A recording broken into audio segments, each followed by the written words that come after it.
dobbiamo riappacificare la città. Pensiamo a quello che succede dopo. Mi fanno le domande che fanno nei primi 100 giorni.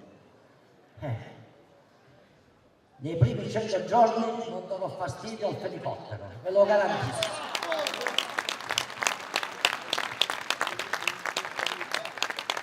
Però vi darò fastidio a voi, vi farò fare qualche telefonata da questi call center che sfruttano le persone.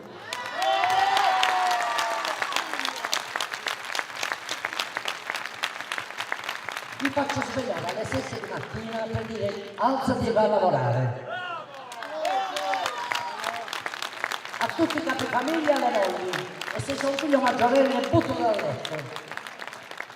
E se quello mi dice che non c'è lavoro, viene alle 10 in piazza della Visitazione, poi parliamo della Visitazione, e vediamo perché non c'è lavoro. Perché c'è molta gente che dice che c'è il figlio che non trovi lavoro, ma se tu lo chiami non la azzecchi di lavorare. Allora, dobbiamo capire. Quindi ho questi giovani che non mi piacciono e li deporterò, visto che dici che noi siamo deportati, li deporterò da Altamura a far vedere che così si alzasse alle 5 di mattina, mettersi in un camioncino, fare 200 km, fare tanto di mazzo, lavorare per 8 ore, tornare per altre 2 ore e portare a casa 1.300 euro. Speriamo con i contributi. No, perché poi ci dobbiamo dire ciò che è buono e ciò che è cattivo, perché sennò siamo tutti buoni. E facciamoci avere la voglia di lavorare, cerchiamocelo questo benedetto lavoro, no? Che lavoro se uno se lo cerca lo trova pure, certo, a precise condizioni. E se le condizioni non sono rispettate, sparate il vostro datore di lavoro. C'è qualcuno che vi vuole sparare? Visto che siete deportati? A Duce, qui non deportiamo nessuno! Non ti permettere mai più di offendere il lavoro! Il lavoro è sacro!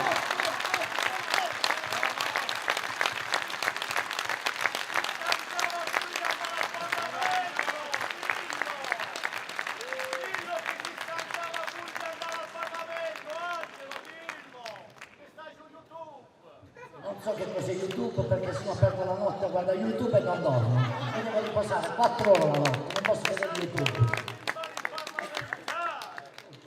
Ma tu fanzi, tieni, che no, scherzate un po', no, sembra che io non sorrido, mi sembra proprio. Sorridiamo. Anticipiamo lunedì che le ore 16. Lo vedete?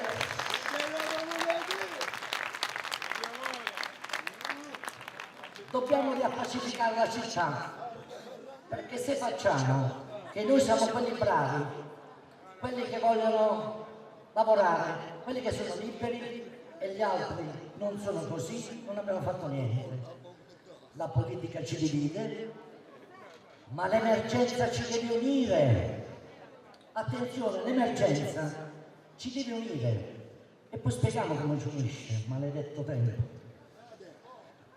Ci unisce perché dobbiamo creare dei tavoli di confronto, dobbiamo mettere insieme i cani e i gatti. Possibilmente pure qualche topolino così il gatto si distrae, o qualche osso perché il cane si mette ad abbaiare. Ma li dobbiamo mettere tutti insieme. Dobbiamo mettere gli imprenditori, dobbiamo mettere i lavoratori, dobbiamo mettere i sindacati, dobbiamo mettere le associazioni di categoria, l'osso e il topolino. Cioè, fate voi, ma dobbiamo mettere insieme le associazioni professionali, dobbiamo mettere le associazioni culturali, il volontariato, li dobbiamo mettere insieme perché dobbiamo fare un affresco per la città. Cioè l'emergenza si affronta con la capacità di stare insieme, non di dire questo è mio e questo è tuo. Mi ha votato, sì, non mi ha votato a morte, no, dobbiamo essere tutti quanti convinti che questa città esce dal pantano se il toro lo prendiamo per le corna, il toro, noi siamo in due. E ci dobbiamo sedere intorno al tavolo e dobbiamo discutere, dobbiamo ragionare, dobbiamo tirare fuori un affresco per la città e dobbiamo operare nell'interesse dell'emergenza. Perché parlo dell'interesse dell'emergenza? perché io in questi giorni sono convinto di aver ossessionato a Duce, perché io parlo sempre le stesse cose, non so, mi dici cose mostruose. Io gli faccio delle domande. Perché dici faremo, faremo, faremo e non ci dici come lo fai, in quanto tempo lo fai, con che soldi lo fai? Continua questa eterna litania per dire faremo, faremo, faremo. Ho capito, ma sono 20 anni che non ho fatto niente. Possono essere ancora così all'occhio da credere a chi ci viene a dire faremo. Pensi che tu non devi più dire faremo, ci devi dire come lo fai, in quanto tempo e con quali soldi. Se mi rispondi, io ti batto pure le mani. Oh, non ho avuto una risposta. Mi ha detto che io sono un visionario, mi ha detto cose terribili, non lo so, vabbè, io spero di dimostrarvi come si possono fare le cose con il concorso di tutti nell'interesse solo della città. La domanda è come farai a governare, visto che ho già una maggioranza. A Duce tu non sei stato eletto a Matera. Mi dicono che non sei stato nemmeno eletto a casa mia. E per questo non si sente, no.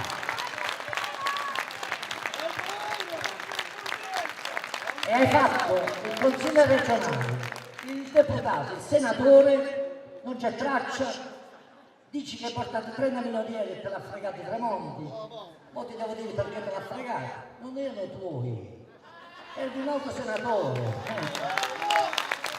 Questo senatore è di un'altra componente della tua coalizione, si chiama Giampaolo D'Andrea e anche se di potenza ha trovato 30 milioni di euro, ha fatto approvare una finanziaria, tu ci hai messo una firmetta sotto e dici che li hai trovati tu, ma tu sei veramente un impostore, non li hai trovati tu quei 30 milioni, al massimo Tremonti li ha fregati a Giampaolo D'Andrea, ma sono 30 milioni di euro che si servivano per la cultura e tutto quello che ne deriva per le città d'arte del Mezzogiorno d'Italia.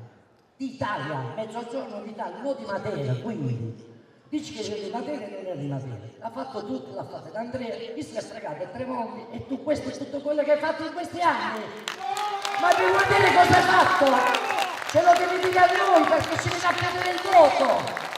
Ma sai perché ci viene a chiedere il voto?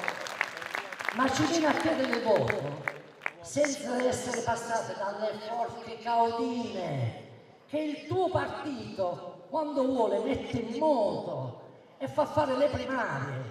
Questo le primarie non le ha fatte, non è stato scelto dai materani.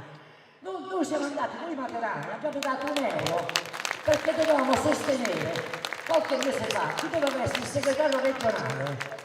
Era candidato anche lui, è stato l'ultimo a Matera a prendere i voti, Ricordate, a Matera ha preso meno voti degli altri candidati all'interno del suo partito, ne ha presi di meno, ma siccome era l'equilibrio tra 2 anni di questo grande partito che è il PD, viene premiato da Potenza e Potenza lo candida sindaco di Matera.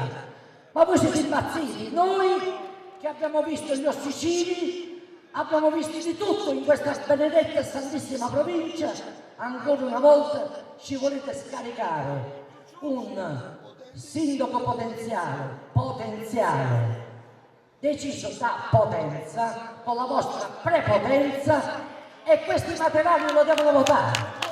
Siete presuntuosi con Potenza, non avete vergogna, non avete limiti, siete arroganti. Fatelo scegliere Naterani, il figlio del centro-sinistra. E forse allora mi potevo pure battere perché voi siete un'armata rossa, ma mi avete messo un candidato debole. Questo candidato è stato bocciato dal suo elettorato, voi avete votato me, molti mi hanno votato, molti hanno capito che si può votare ora 0 a 0 un sindaco diverso nei modi, nel modo di pensare, un sindaco tosto, attenzione, non diverso. Per le elezioni regionali, a proposito delle elezioni regionali, dobbiamo fare una cosa che insieme, Ma lui è stato da solo, se no da solo a me mi massacrano. Faremo un applauso, preparati, tra un po', stai calmo, tra un po'.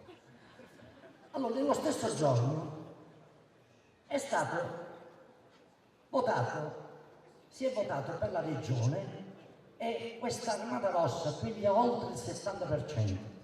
contemporaneamente nella stessa cabina, voi materani che avete votato quella componente politica fatta da 8 partiti in un'altra